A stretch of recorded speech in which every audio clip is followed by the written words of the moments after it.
Well, it's pretty very convenient to say when someone is accused to say that, oh, it's witch hunting, it's selective and all that.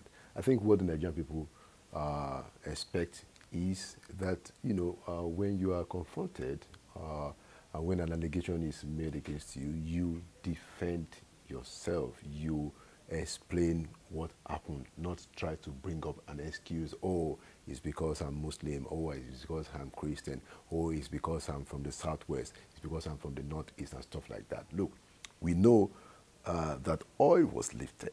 I mean, this is government business. We know that oil was lifted, oil was sold, and there is no evidence of any payment back to the government. This is a fact. And we know the people who lifted the oil. We know the people who permitted the lifting of the oil.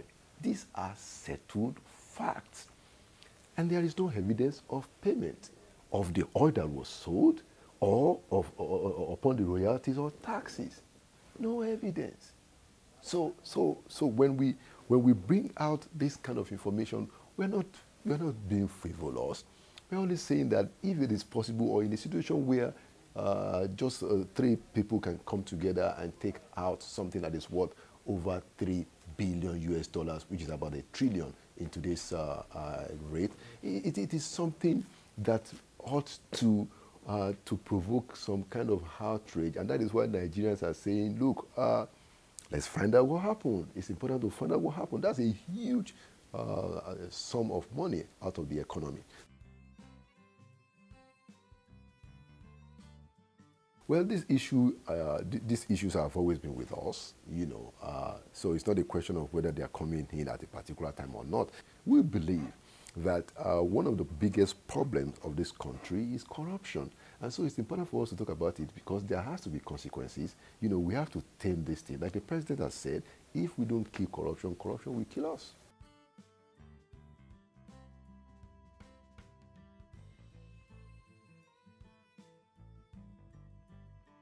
We have changed the structure of the budget, from a place where, you could hardly spend 10% or less or 12% on capital. We've changed it in 2 budgets that have been implemented and the third one that is coming to at least 30%. We are spending 30% on infrastructure, on capital, and that is why, we are now, there's now life in a lot of the projects that have been abandoned or projects of which resources have been mismanaged. There's life now in Lagos-Ibadan Expressway. There's life now in the East-West Road. There's life now on the Niger Bridge reconstruction. People have gone and seen the thing is right there, because this government is committed to spending money on infrastructure. So very clearly, we have changed the direction, the economic direction of this country, from one where people just take advantage of the resources to one where the resources, even when they are scarce, even when they are not as much as before, the resources is being spent on the people, is being spent on infrastructure. And the fruits are there for everybody to see. I'll give you one example. When we came in, according to the people in the industry, according to the farmers and farmers association and corporate bodies in that sector of the economy, they say that there were 5.8 million rice farmers in the country when we came in. Today, there are 12 million rice farmers.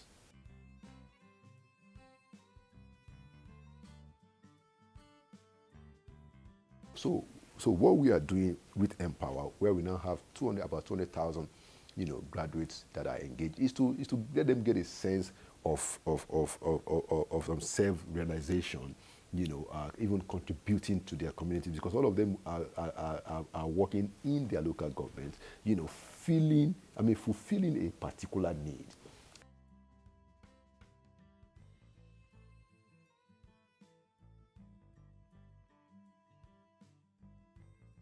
So, not talking specifically about whether the homegrown school feeding or any of these other programs are sustainable, absolutely. Look at what we are doing in homegrown school feeding. For the first time in this country, we are feeding more than 7.6 million pupils. Today, in 24 states, 7.6 million. And they are being fed regularly from Monday to Friday, in 24 states. We believe that before the end of the year, we're going to do even much more states you know. And the important thing about that is that not only have we increased school enrollment, we're also dealing with the problems of stunting, nutritional problems, you know, that children have if they're not well fed, how it can bring stunting. We are addressing all of these things all at once.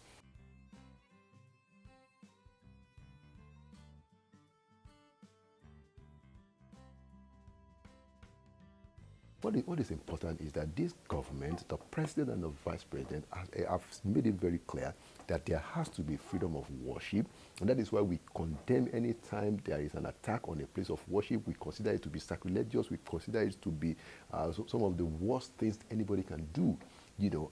And not only do we condemn it, you know, we take steps to correct it. We beef up the security, and we insist, you know, to the security agencies that the perpetrators of such evil have to be hunted down and brought to justice. You know, so this government is actively engaged, not only in condemning such acts, whether it be the president or the vice president, but we are also working on the security architecture. That's why, for instance, we said that, look, we think that an option to consider is state policing, you know, so that the people on the ground, you know, we give them more responsibility to police their own environment. You know, we know the fault lines in our politics, ethno-religious, essentially. You know, it's because I'm a Christian, it's because I'm a Muslim, it's because I'm Yoruba, it's because I'm Hausa or Hebrew or Niger Delta, and all kinds of stuff. You know, those are the fault lines. But our own responsibility as a leader is to lead the entire country, you know, and to make sure that whether you are minority